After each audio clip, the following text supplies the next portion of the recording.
राम राम मंडळी. गावगाड्याच्या गोष्टींचाच 113वा भाग.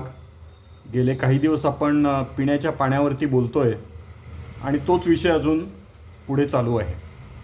पिण्याच्या पाण्याबरोबरच गावातल्या पाण्याचं नियोजन करताना एक दोन महत्त्वाच्या बाबी विचारात घ्याव्या लागतात. त्यातली पहिली बाब म्हणजे जनावरांसाठी लागणारं पाणी. गाव जीवनाचा विचार करताना जनावरांना वगळून गाव जीवनाचा विचार करता येत नाही. त्यामुळे माणसाच्या पिण्याच्या पाण्याबरोबरच जनावरांसाठी जे पाणी लागणार आहे त्याचीही तरतूद आपल्याला पाण्याचं नियोजन करताना करावी लागते.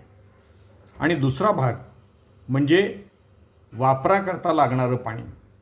आपण म्हटलं की माणसाला दर दिवशी दर माणशी 55 लिटर पाणी अशा पद्धतीनं पाण्याचं नियोजन करावं. आता या 55 लिटर पाणी जर रोज प्रति माणशी दिलं तर त्या 55 लिटरापैकी पिण्यासाठी म्हणून किती पाणी वापरलं जातं? एक हार्डली 2-3 लिटर पाणी पिण्याच्यासाठी वापरलं जातं. बाकी सगळं पाणी हे त्या व्यक्तीच्या वापराकरता म्हणून वापरलं जातं. म्हणजे वापराच्या पाण्याची क्वांटिटी ही खूप जास्त असते. आणि वापराचं पाणी जर नाही मिळालं तर अनेक प्रश्न निर्माण होऊ शकतात. त्याची आपण कल्पना करू शकतो. आरोग्याचे प्रश्न निर्माण होतात.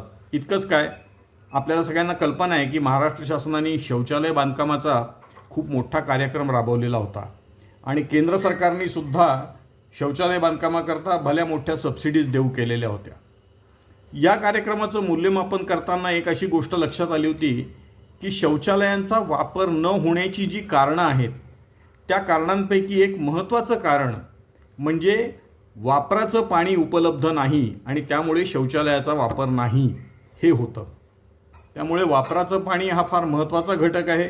पाण्याचं नियोजन करताना वापराचं पाणी, जनावरांकरता लागणारं पाणी या सगळ्याचा विचार करायला पाहिजे. गाव विकास आराखड्यामध्ये त्याचा अंतर्भाव केला पाहिजे आणि त्या अनुषंगाने पाण्याची उपलब्धता गावामध्ये निर्माण केली पाहिजे.